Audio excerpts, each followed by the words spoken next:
ಯೇಸು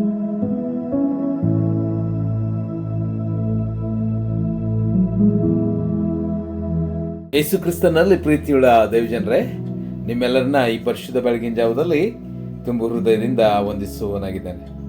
ಕರ್ತನ ಕೃಪೆ ಮೂಲಕವಾಗಿ ಈ ದಿವಸವನ್ನು ನಾವು ತಿರುಗಿ ಆತ್ಮಿಕ ಕುರುಡುತನಕ್ಕೆ ಅಥವಾ ಆತ್ಮಿಕ ಹಿಂಜಾರುವಿಕೆಗೆ ಮೂಲ ಕಾರಣಗಳನ್ನು ನಾವು ಹುಡುಕ್ತಾ ಇದ್ದೇವೆ. ನಿನ್ನಿನ ದಿವಸ ನಾವು ಮಾರ್ಥಳ ಜೀವಿತದ ಮೂಲಕವಾಗಿ ಆಕೆ ಹೇಗೆ ಆ ಹಿಂಜಾರುವಿಕೆಯಲ್ಲಿ ಇದ್ಲು ಎಂಬುದಾಗಿ ನಾವು ನೋಡಿಕೊಂಡು ಅದಕ್ಕೆ ಅನೇಕ ಉದಾಹರಣೆಗಳ ಮೂಲಕವಾಗಿ ನಾವು ನೋಡಿಕೊಂಡಿದ್ದೇವೆ. ಈ ದಿವಸ ಸಹ ನಾವು ಆತ್ಮಿಕ ಹಿಂಜಾರುವಿಕೆಯಲ್ಲಿ ಅನೇಕ ಜನರು ಮಾಡುವಂಥ ಅನೇಕ ತಪ್ಪುಗಳನ್ನು ನಾವು ತಿಳಿದುಕೊಳ್ಳುವುದಕ್ಕೆ ಮನಸ್ಸು ಮಾಡೋಣ. ಮೊಟ್ಟ ಮೊದಲನೇದಾಗಿ, ಯಾವ ವ್ಯಕ್ತಿ ಆತನು ಪ್ರಾಕೃತವಾದಂತಹ ಸಂಗತಿಗಳಿಗೆ ಒಳಪಟ್ಟವನಾಗಿರ್ತಾನೋ ಅವನು ಹಿಂಜಾರುವುದಕ್ಕೆ ಸಾಧ್ಯ ಎಂಬುದಾಗಿ ನಮಗೆ 1 ಕೊರಿಂಥ 2ನೇ ಅಧ್ಯಾಯದ ಅಲ್ಲಿ 14ನೇ ವಚನದಲ್ಲಿ ಅಲ್ಲಿ ಪವಿತ್ರಾತ್ಮ ನಮಗೆ ಹೇಳಿಕೊಡುವುದನ್ನ ನಾವು ನೋಡ್ಕೊಳ್ತೇವೆ. 1 ಕೊರಿಂಥ 2ನೇ ಅಧ್ಯಾಯದ 14ನೇ ವಚನ, ಪ್ರಾಕೃತ ಮನುಷ್ಯನು ದೇವರಾತ್ಮನ ವಿಷಯಗಳನ್ನ ಬೇಡವೆನ್ನುತ್ತಾನೆ, ಅವು ಅವನಿಗೆ ಹುಚ್ಚು ಮಾತಾಗಿ ತೋರುತ್ತವೆ.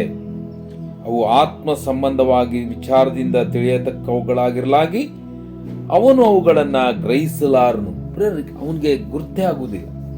ಯಾವ ವ್ಯಕ್ತಿ ಪ್ರಾಕೃತವಾದ ರೀತಿಯಲ್ಲಿ ದೇವರ ವಿಷಯಗಳನ್ನ ಅರ್ಥ ಮಾಡಿಕೊಳ್ಳುವುದಕ್ಕೆ ಮನಸ್ಸು ಮಾಡ್ತಾನೋ ಅವನು ಎಂದಿಗೂ ದೇವರ ಸಂಗತಿಗಳಿಗೆ ಒಳಗಾಗುವುದಕ್ಕೆ ಆಗುವುದಿಲ್ಲ. ಪವಿತ್ರಾತ್ಮನು ಆತನ ಜೊತೆಗೆ ಇರುವುದಕ್ಕೆ ಆಗುವುದಿಲ್ಲ.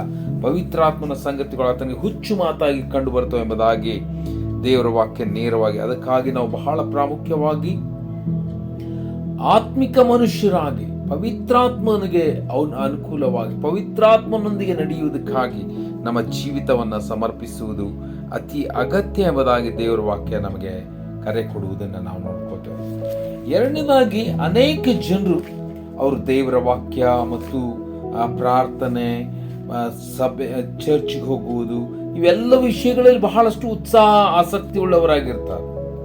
ಆದರೆ ದೇವರ ವಾಕ್ಯವನ್ನ ಕೈಕೊಂಡು ನಡೆಯುವುದಕ್ಕೆ ಅವರು ಮನಸ್ಸು ಮಾಡ್ತಾ ಇರುವುದಿಲ್ಲ. ಅನೇಕ ವಿಷಯಗಳಲ್ಲಿ ಅವರು ಮೋಸದ ಸಂಗತಿಗಳಿಗೆ ಒಳಗಾಗಿ ಅವರು ದೇವರ ವಿಷಯಗಳನ್ನು ದೂರ ಮಾಡ್ತಾ ಇರ್ತಾರೆ ಎಂಬುದಾಗಿ ನಾವು ನೋಡಿಕೊಳ್ತೇವೆ.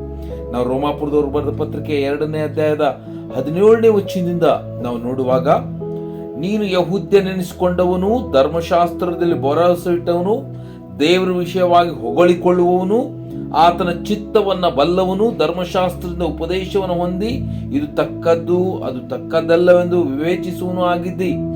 ಧರ್ಮಶಾಸ್ತ್ರದಲ್ಲಿ ಜ್ಞಾನ ಸತ್ಯಗಳ ಸ್ವರೂಪವೇ ನನಗೆ ಇರುವುದರಿಂದ ಕುರುಡರಿಗೆ ದಾರಿ ತೋರಿಸುವವನು, ಕತ್ತಲೆಯಲ್ಲಿರುವವರಿಗೆ ಬೆಳಕು, ತಿಳುವಳಿಕೆ ಇಲ್ಲದವರಿಗೆ ಶಿಕ್ಷಕನು, ಬಾಲಕರಿಗೆ ಉಪಾಧ್ಯಾಯನು ಆಗಿದ್ದೇನೆಂದು ನಂಬಿಕೊಂಡಿದ್ದಿ. ಹೀಗಿರಲಾಗಿ ಮತ್ತೊಬ್ಬನಿಗೆ ಉಪದೇಶ ಮಾಡುವ ನೀನು ನಿನಗೆ ಉಪದೇಶ ಮಾಡಿಕೊಳ್ಳದೆ ಇದ್ದೀಯೋ? ಕದಿಯಬಾರದೆಂದು ಬೋಧಿಸುವ ನೀನು ಕದಿಯುತ್ತೀಯೋ?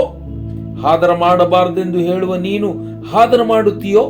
ಮೂರ್ತಿಗಳಲ್ಲಿ ಅಸಹ್ಯ ಪಡುತ್ತಿರುವ ನೀನು ದೇವಸ್ಥಾನದಲ್ಲಿ ಕಳ್ಳತನ ಮಾಡುತ್ತೀಯೋ?